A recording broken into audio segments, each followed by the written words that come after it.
দেখুন ফ্রেন্ডস, কেন দিবা? আজকের রেসিপি কেমন ক্রিস্পি সুন্দর ও মুচমুচে হয়েছে আপনারা ভিডিওতে নিশ্চয়ই শুনতে পাচ্ছেন শব্দ। কথা বাড়িয়ে কাজ নেই, চলুন মূল প্রসেসিংয়ে যাওয়া যাক। সম্মানিত ভিউয়ার্স, আসসালামু আলাইকুম। আমি মর্জিনা। সবাই কেমন আছেন? নিয়েছি এখানে কয়েকটি গোল আলু, প্রতিটা আলু 4 খণ্ড করে নিয়েছি ছুরির সাহায্যে। আপনারা চাইলে বটির হেল্প নিতে পারেন। এবার একটি পরিষ্কার পাত্রে আলুগুলো নিয়ে ভালো করে সিদ্ধ করে নেব। সিদ্ধ করে নিয়ে খোসা ছাড়িয়ে ভালো করে ম্যাশ করে নিয়েছি। এবার পেঁয়াজ, কাঁচামরিচ, লবণ, নুডলসের মশলা দিয়ে ভালো করে মেখে নিচ্ছি।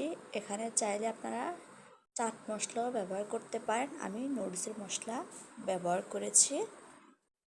আলুগুলি কতটা আঠালো হয়েছে দেখুন। আমি যে প্লেটে রাখবো সে প্লেটের উপরে একটি টিস্যু পেপার দিয়ে দিয়েছি। আঠালো এতটা হয়েছে যে আমার আঙ্গুল থেকে ছাড়তে চাইছে না, তাই আমি একটু সরিষার তেল দিয়ে, আপনারা চাইলে ঘিয়ের ব্যবহার করতে পারেন। আমি এবার আলুগুলোকে ছোটো ছোটো লিচি করে একটু মোটা, মানে বেশি মোটাও না আবার বেশি পাতলাও না, এরকম করে নিয়েছি সবগুলো। এবার আমি বেসন তৈরি করে নিচ্ছি। বেসনগুলোকে ছাঁকনির সাহায্যে ছেঁকে নিচ্ছি।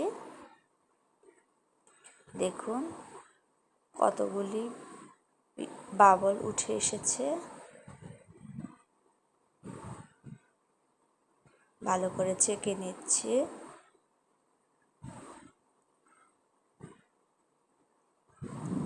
বেসন যদি এভাবে করে তৈরি করেন তাহলে যে জিনিসই আপনি তৈরি করুন না কেন একটু মুচমুচে হবে।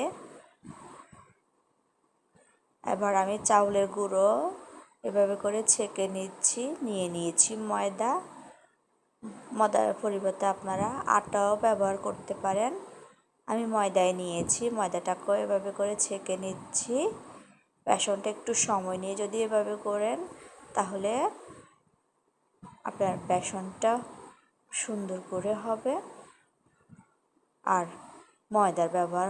ময়দার নেওয়ার কারণ হলো যাতে বেসন আপনার তৈরি যেভাবে করে না কেন মচমচে হবে। এর ভিতরে আমি হলুদ, মরিচ গুঁড়ো, জিরে গুঁড়ো, ধনিয়া গুঁড়ো, বেকিং পাউডার, কিছুটা নুডলসের মশলা, চাইলে চাট মশলা ব্যবহার করতে পারেন।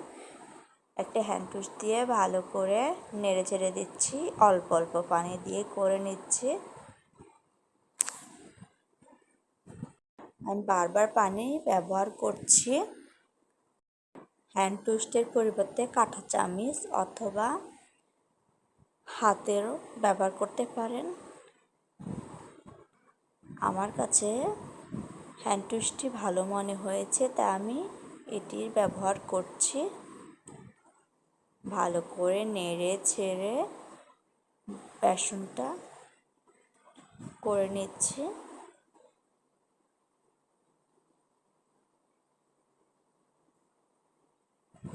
বেসনের ডোটা বেশি পাতলাও হবে না আবার বেশি ঘনও হবে না। এর ভিতরে অনেকটা হয়ে এসেছে।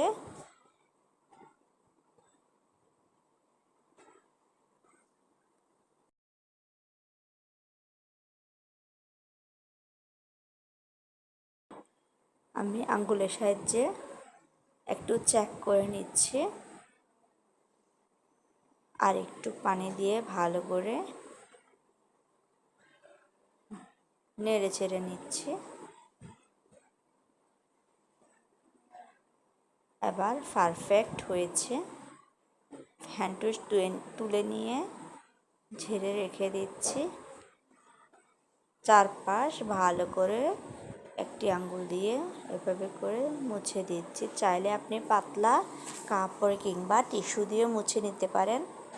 এবার চুলায় ফ্রাই প্যান বসিয়ে দিয়ে অনেকগুলো তেল দিয়েছি।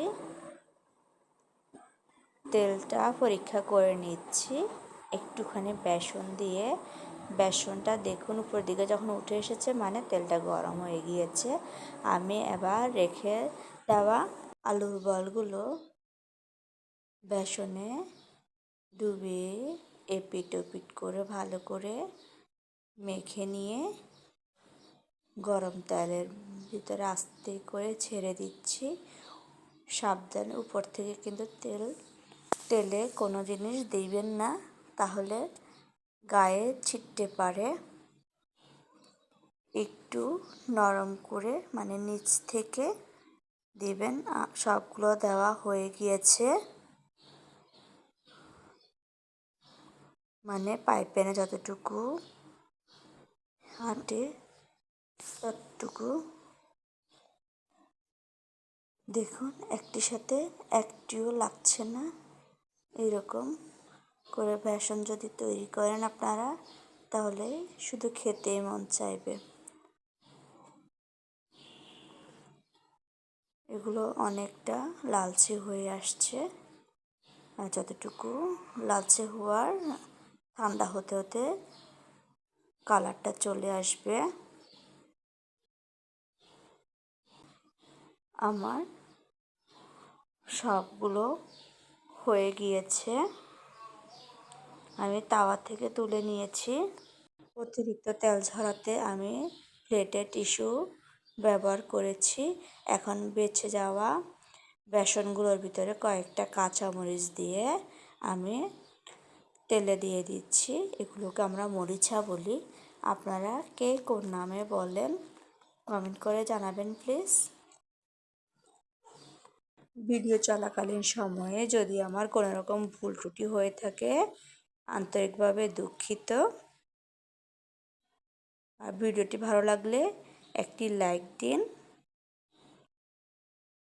এভাবে করে আমি উল্টে পাল্টে মরিচাগুলো ভেজে নিচ্ছি। হয়ে গিয়েছে আমার মরিচা। এবার আমি এগুলো একটু ভেঙে দেখাচ্ছি। দেখুন কত সুন্দর করে হয়েছে। ভিডিও করতে করতে এগুলো অনেকটা ঠান্ডা হয়ে গেছে, তারপরও কেমন মুচমুচে আমি দেখাচ্ছি। আওয়াজ শুনতে পাচ্ছেন নিশ্চয়। সবাই ভালো থাকুন, সুস্থ থাকুন। আল্লাহ হাফেজ।